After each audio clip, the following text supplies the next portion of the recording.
Welcome back to Eye of the Storm. My name is Marlon. I'm hanging out in Chesterfield, Virginia with Caleb Dillard, rising country star and a personal friend of mine. You're going to hear his testimonial, and we're going to talk about his music and where he's going. You don't want to miss this. We'll be right back. All right, Caleb Dillard here, and man, bringing you guys back to a piece of my childhood. This is the second story of the barn, and we'd come in here quite a bit when I was a kid.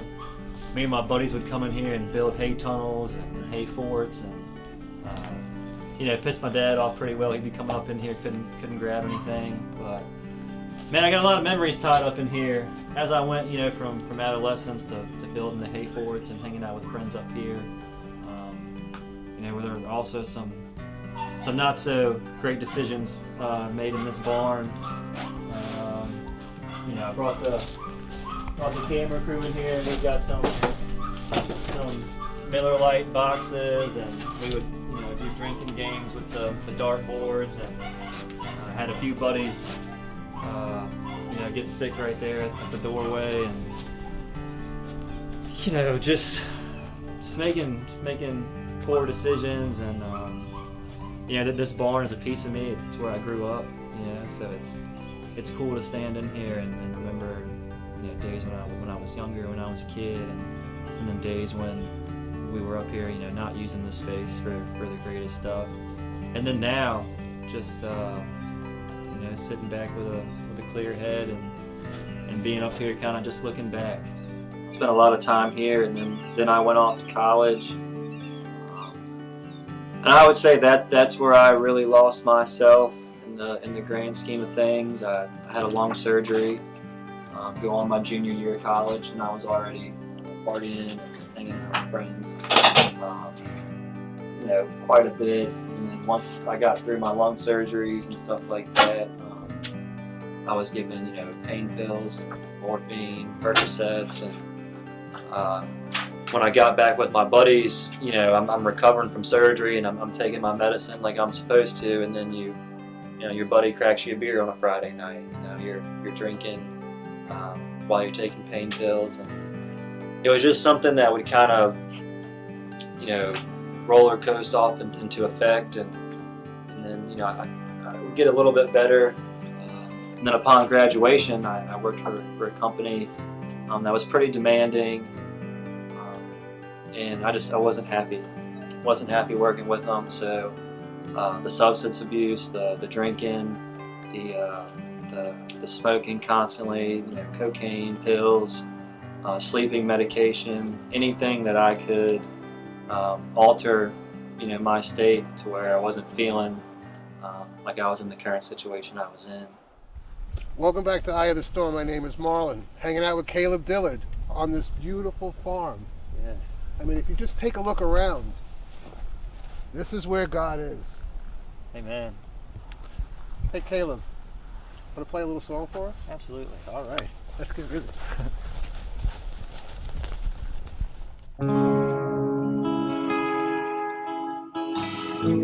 This is a song that I wrote.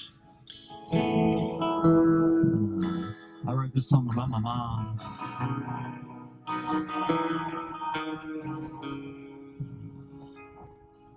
We all weather different storms and different trials in this life. And, for me, it was when I went off to college. I had some bad habits. And, my mom was the one who helped me get back on the straight and narrow, as they say. The song's called Son of an Angel, and she's an angel on this earth.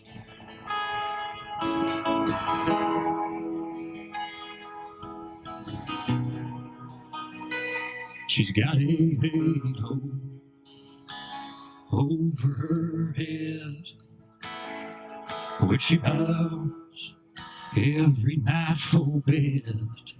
A love that's so pure, and it runs deep.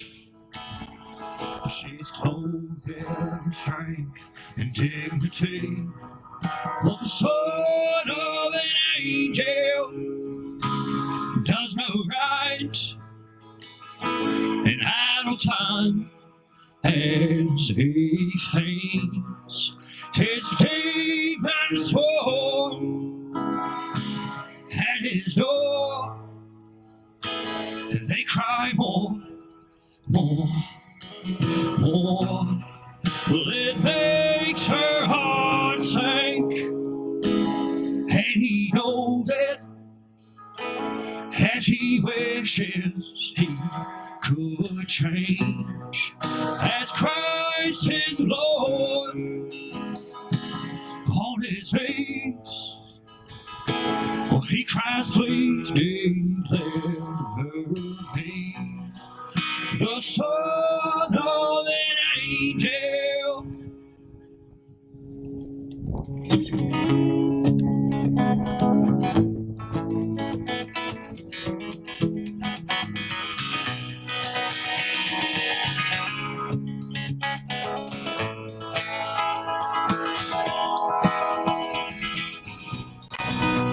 Her heart is tender, his is hard as stone, and she'll cry out to the Lord and pray he'll bring him home. He's ridden that black train, look the devil in the eyes, and he'll run from his vices and chase him through the night.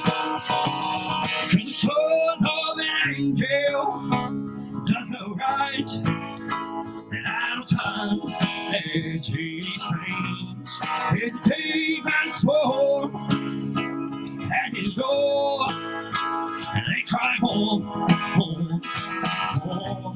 Well, it makes her heart sink, and he knows it as he wishes he could change, as Christ his Lord on his knees.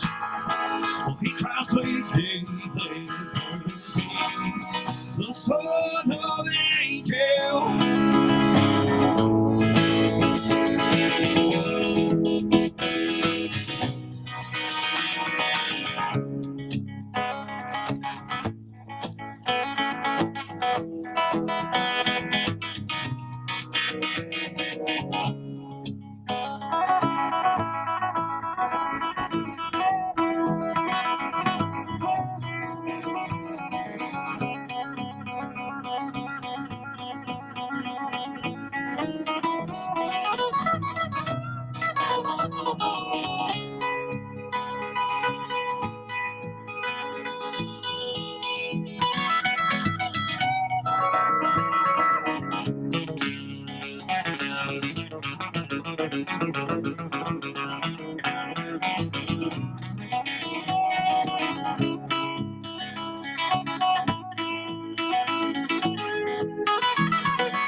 The song of an angel.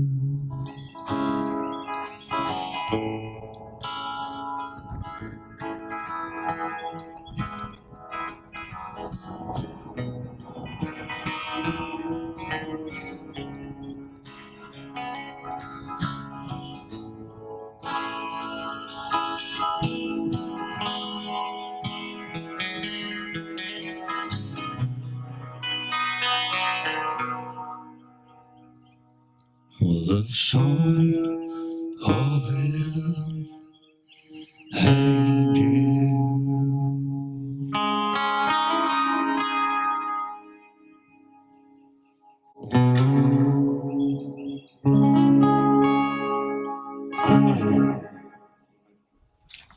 I got to tell you, Caleb, like, this is some property. You know, I look around and it's just so peaceful. It is, man. You said you had a pond here? Yes, sir. I Yeah. got to see this. Yeah, right what down kind, what here. kind of fish are in there? So we've got some brim, some bass. One of my buddies had caught a pike out of there, but I got to tell you, they've seen just about everything thrown at them. How did you feel being on camera? It was good. It was, nerve-wracking and nervous because you're always Yeah. thinking about who's going to be watching, and Of course. they can go back and rewind and watch over again. I think that's why we wanted to do it this way. Yeah. You know, I feel very comfortable. Yeah. You know, with you, with them, and we're only going to capture what's good Right. about you. You know, people need to see that. Yeah. There's a lot of people that are struggling out there that don't want to step forward. They live in this. Yeah. You That's know, how I was. I got a statistic that 90% of people in active addiction don't seek treatment. They just live within it. Mm-hmm. So, you know, you were in the medical field, and there's pretty hard evidence that a lot of people in the medical field are also addicted. You know, Yeah. and Yeah. it's really a sad thing when you're so afraid to get help. Yeah. That's the thing I would say is most important too, man. Never, although you'll feel afraid and you'll feel the emotion, fear. Just know there's nothing scary about seeking help. It's No. you know, You know, we're quick to go to the doctor if we don't feel good. We have a cough. We need, you know, to get Yeah. flu relief or things like that. But when it comes to a mental disease, Mhm. everybody's afraid to admit that they have something. Mhm. You know, and more so than not, people just stay within their addiction, stay within their mental health, and Yeah. it makes it harder for them to live. Absolutely, it does. You know, and all the people that love them, Yeah. you know, they suffer too. And I think it's such a socially accepted thing to go out and have drinks all the time, or Sure. go out and do this with your friends, and your friends don't even realize what's happening, much less you don't realize, and then when it's too late, it's time to make some changes. You got to make some changes, you know, and usually the people that love us the most will tell us, hey, you know, you're slipping away from me. Mm-hmm. You know, can you only imagine how your parents must have felt on how to have that conversation with you? Yeah. When I started to talk to them, they love you so much that they'll do anything to make you feel better.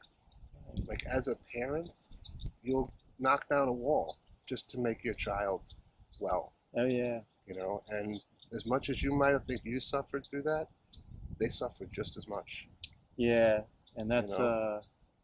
that's the hard thing, man, because you're both in different spots, and you're both in different, for me, I kind of wanted to have the reins a little looser, on some things. And even when I got, bad off, I still didn't want to go and admit it. Yeah, and there's both perspectives. What I was walking through with that, and then also what my parents were walking through with that. You know, yeah, it's a bigger picture. This is an awesome conversation. What do you say we finish in the patio? Let's do it.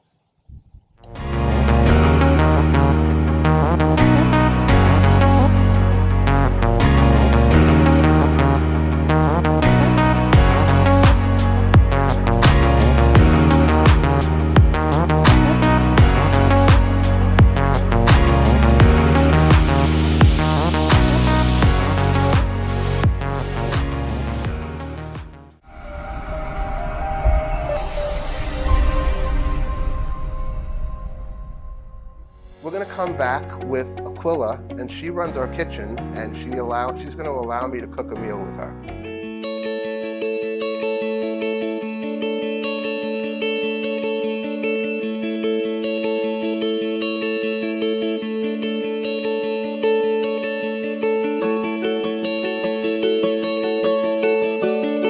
Welcome back to Eye of the Storm. My name is Marlon.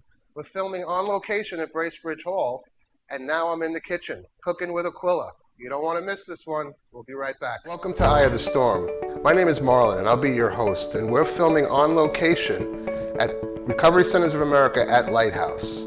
Today we have a great show, and it's about a topic that many people don't want to talk about, but it's something that we all need to hear. We have a counselor that works with us at Recovery Centers of America. Her name is Joni Whalen, and she's the president of a company called the HEAT Foundation. The HEAT Foundation is a human trafficking foundation. It is all charity, and we want to get the word out and let people know about something that is right under our noses that we don't talk about.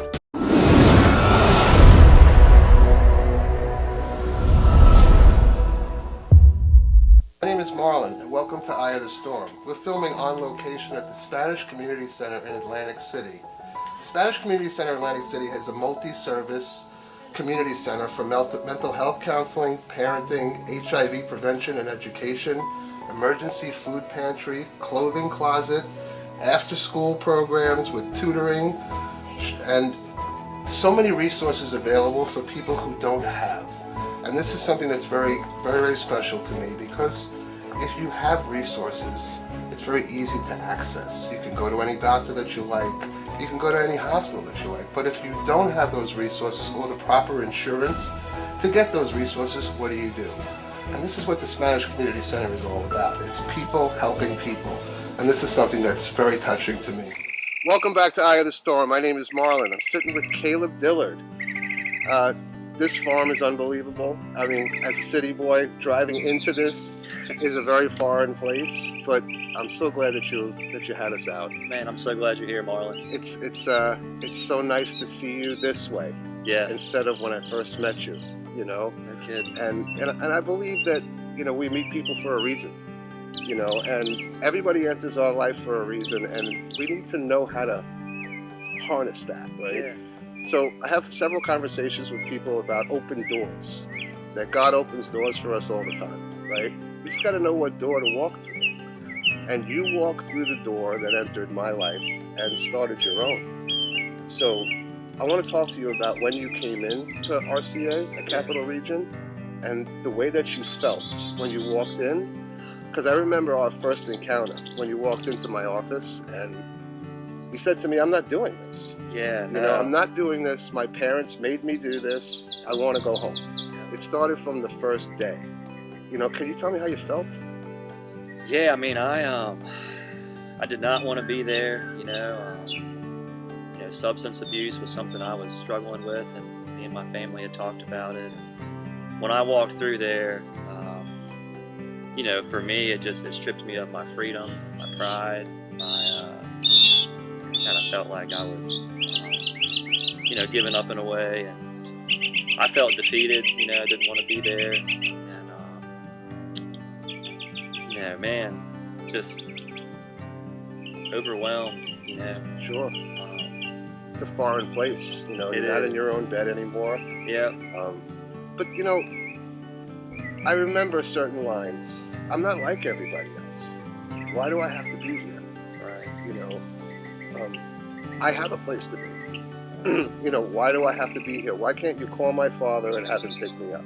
Yeah. You know, and often people don't accept the help. They'll say, strip me of my pride, just like what you did. Yeah. Locked me away, right? But I believe sometimes we have to accept that kind of a help. Oh, absolutely. The more Yeah. uncomfortable you are, the more you're able to grow, right? Yeah, going to RCA and going through that, those trials and discomfort is what gave me my life back. You know, I had a lot to learn about myself, and when I wasn't with my friends and wasn't, you know, kind of ignoring all the things I was running from, you know. And I mean, I owe my life to that experience. Yeah. I mean, life is so difficult as it is. Just to navigate what you want to do in life. How do you love the people you're supposed to, you know? Right. Or how do you open your heart to love everybody, Right. right? And, you know, I saw that in you.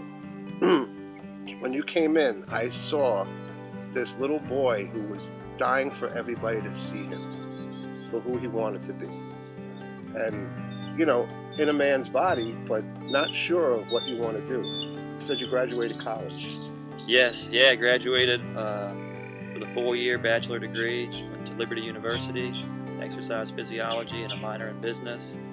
And when I graduated, you know, you think, okay, because college was hard too, and college was where I kind of, you know, started my, you know, drinking and experimenting with drug use and going to college parties. And, you know, then I thought, well, once I graduated college, oh man, well, the grass is going to be greener. And Sure. then you start working with companies and not getting compensated how you'd like to be compensated, feeling like you've got a 4-year education and not doing what you want to do, you know, working 60, 70 hours, and just feeling down, man. Yeah. I remember he used to tell me, you know, I have a profession, but I can't stand being in that profession, and all I want to do is play music. Yeah. And you got to understand, like, from your parents' point of view, Yeah. you know, for the most part, very difficult to make your way in that industry, you know what I mean? And I think they were just trying to protect you. Yeah. You know, we wanted him to go to college. He's got a degree. He's set that he'll have work forever, right? Well, even they said I could have gone to college for music, and I didn't believe in myself at that point either. I think, I think we oftentimes look at the world for, these lenses we have over our eyes, and I thought, that I wouldn't be able to make enough, support myself, support a family, or support anything like that, unless I went and got a degree, doing something similar to my dad. What you've grown up with and what you're used to is often, you're like, again, your comfort zone. Sure. But yeah, now, blessed beyond belief to be doing music. So, you have a really serious talent, and I noticed that when you were at Capital Region, especially when you started playing for the groups in the morning, the attendance of that group was almost at 100%. So I don't know if everybody's listening to this now. Getting 100% attendance for a group, especially in the morning in a rehab, is the most difficult thing there is. And they were like my family. Everybody woke up, they were there on time, and all they wanted to do was hear you because you made them feel better about themselves. Right? Yeah, we'd play music for a little while, and then we'd dive into the Word, do some devotions, and it was cool to just see everybody coming together for, the greater good of sharing Christ's love, but also the greater good for like health and wellness. Oh, yeah. Each day that went on, you're feeling, better and better, kind of, each day. Not to say that, you can't get aggravated or frustrated throughout the day, but mentally and physically, you just get healthier and healthier. It's accepting the recovery process. I mean, I think it took you a couple of weeks to really surrender. When do you think? At what point of your recovery did you accept where you were and want to push forward? I would say the 2 to 2.5 week mark. Even at 2 weeks, I feel like I still wanted to go at 2.5. That last little bit, especially the last home stretch, where you're like, man, I'm leaving in a few days. And then you're like, then it hits you like, man, I'm gonna miss Jared, and I'm gonna miss all these guys that I've made connections with, and then you really settle in and really kind of embrace where you're at. Yeah. And, I would say that last week and a half to last week, man, I didn't want to go. We were working out. We made relationships. So yeah, the last week to week and a half is when I really surrendered. So like I wanted to focus on that statement because most people who enter recovery, they don't give it enough time, and it's really after the second week where you almost start to feel a little bit better, not only physically but about yourself, and start to look towards things. So, I really want to reiterate that comment that if you're entering recovery, that you have to finish the process, and the process is never finished. Yeah. But you have to engage yourself, because if you don't, you're going to leave too early, and you're going to keep recycling in and out because you're not giving your body enough time to heal. Yeah, and I lost some buddies. There were some guys that we tried to keep in there, and one, was there when I first started, and he left, and then you see him again, and like, oh, you back? Are you going to stick it out this time? Or are you going to, persevere and push through? And that is the biggest prayer, is getting in there is the first step, by far. But man, once you're there, follow through. So I'm gonna get into some funny things. Yeah. So what I looked forward to was after the 2 week mark, right, when you used to come find me in the office, right? So here comes Caleb with his guitar. He's gonna come sit in my office, and he's either gonna be happy today, he's gonna complain where he is, or he's gonna ask me to call his father, right? Yeah. And I've already called your father before you walked in every morning, just so you know. Yeah. I said he's on his way over here, and he's gonna try to manipulate me. Yeah. He's going to say, I feel so much better. I'm ready to go home, right? And you did it for I would say after the 2 week mark, almost up to almost the 3-week mark. Yeah, yeah, I did it. I paid attention. I'm ready to leave, right? yeah, But then it changed. And then you said to me, what do you want me to do next?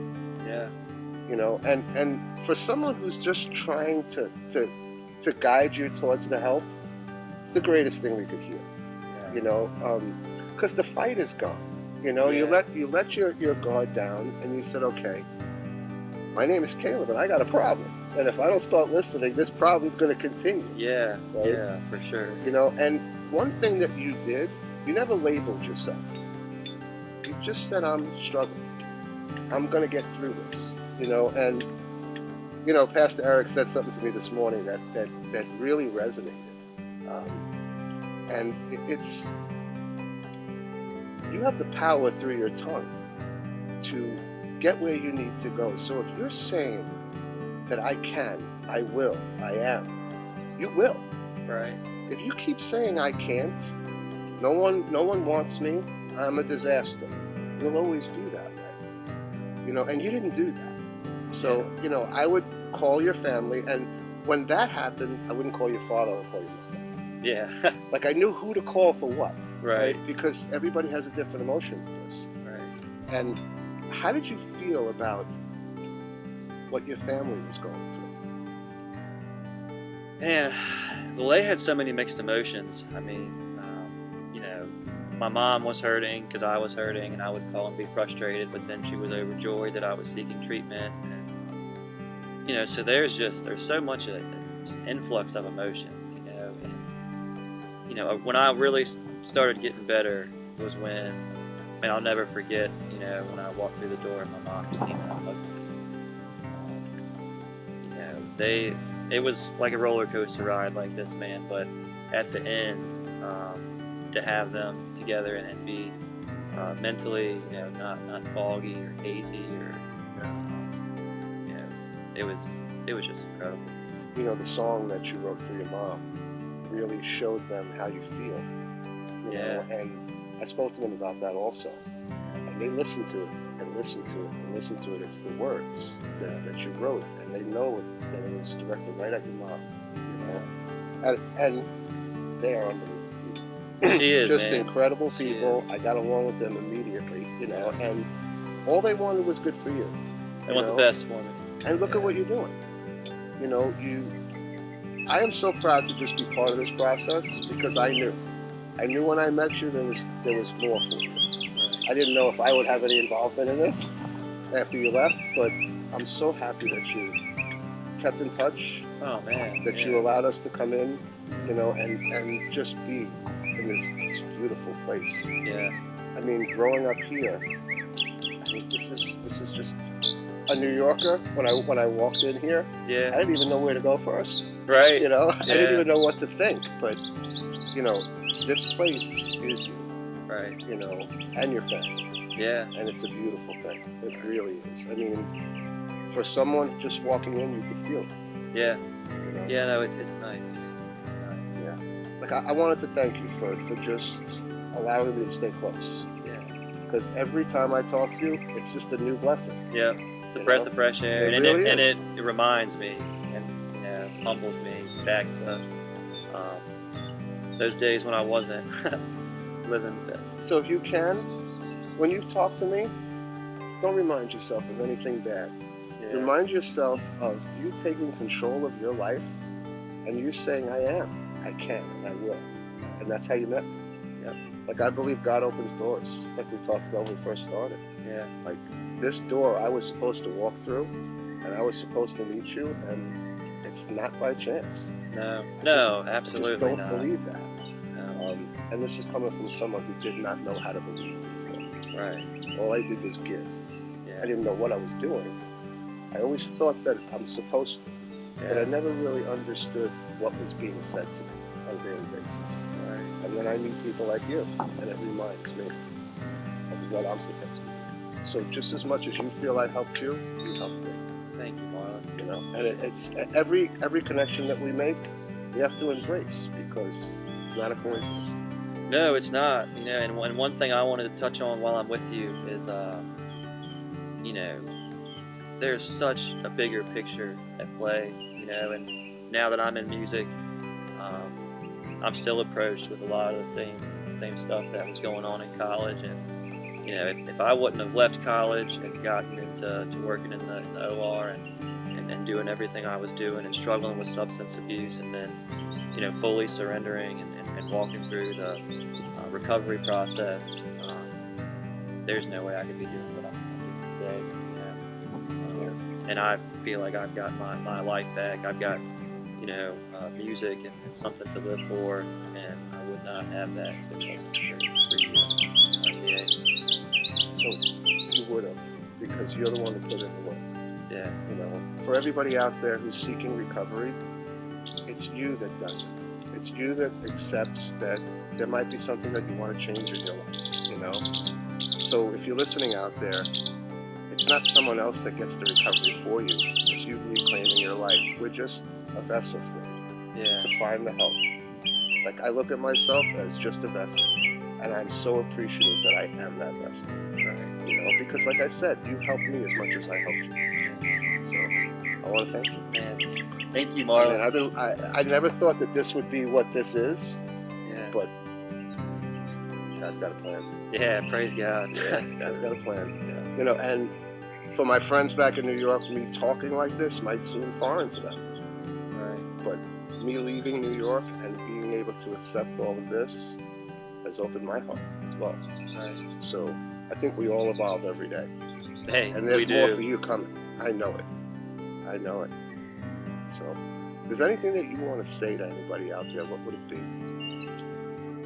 The saying that got me to go was, when you're sick and tired of feeling sick and tired, you want to be happy and healthy again, and man, just do it. Just you'll be so much happier in the end. The only regret I have is that I didn't get help sooner. When you're sick and tired of feeling sick and tired, the door's open. That's awesome. Let's not be sick and tired of being sick and tired. Today's a great day to get well. Choose love first. Love yourself.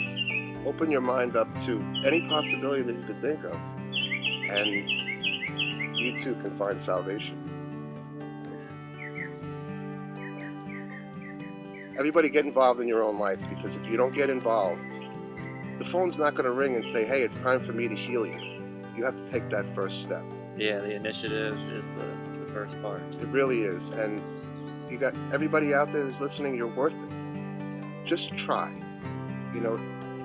It's endless what could happen. And it is all you. I mean, I had family and parents, pushing me day after day and stuff. And like you said, they can't call for you. They can't check you in. You've got to want to be better. Absolutely. If you're looking for immediate help and you don't know where to turn, call 1-800-RECOVERY. Take the first steps for yourself. Tell them Marlon sent you. Thank you for watching Eye of the Storm. You've been listening to a testimonial from Caleb Dillard, saying that recovery is possible. You're going to hear more testimonials on future shows. And I want you to know that if you're watching and you are struggling, that there is hope for you as well. But it starts with you. We'll see you next time on Eye of the Storm.